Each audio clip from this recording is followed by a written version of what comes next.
মাত্র 2 মিনিটে এই ছোট ছোট সুন্দর ফ্লাওয়ারগুলো কিভাবে বানানো যায় সেটাই আমরা শিখব। চলো তাহলে। তো আমি পীঠিকা দেবনাথ আবার নতুন একটা হাতের কাজ নিয়ে চলে এসেছি। এই যে প্রথমে আমরা একটা ম্যাজিক রিং দিয়ে নেব। দেওয়ার পর এখানে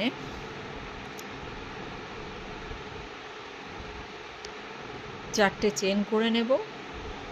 চারটে চেন করার পর দুবার আমরা হুকে সুতোটাকে পেঁচাবো, অর্থাৎ এটাকে বলে ট্রিপল ডবল ক্রোশে করে এই ম্যাজিক রিংয়ের সুতোর ভেতরে ঢুকিয়ে আমরা এই একবার ছাড়বো, দুবার, তিনবার, তাহলে হয়ে গেল আমাকে দুটো হয়ে গেল।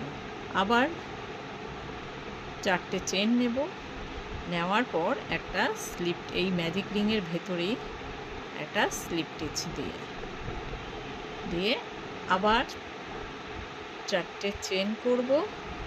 চারটে চেন করে আবার দুবার হুকের ভেতরে সুতোটাকে পেঁচিয়ে, অর্থাৎ ট্রিপল ডাবল ক্রোশে এটাকে করে একবার ছাড়লাম, দুবার,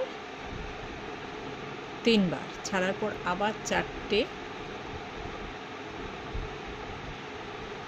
চেন করে সিঙ্গেল ক্রোশে করে নিলাম। তাহলে আমার হয়ে গেল, দুটো পাপড়ি হয়ে গেল। আবার চারটে চেন করে নিলাম, করার পর আবার সিঙ্গেল ক্রোশে করে তিনটে পাপড়ি হয়ে গেল।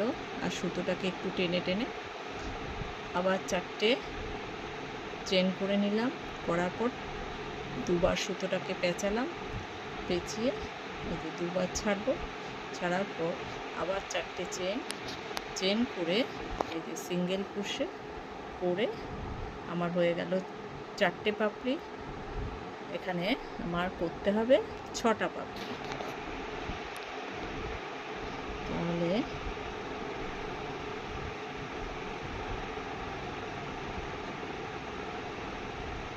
সিঙ্গেল ক্রোশে করে নিলাম, হয়ে গেল 5টা পাপড়ি।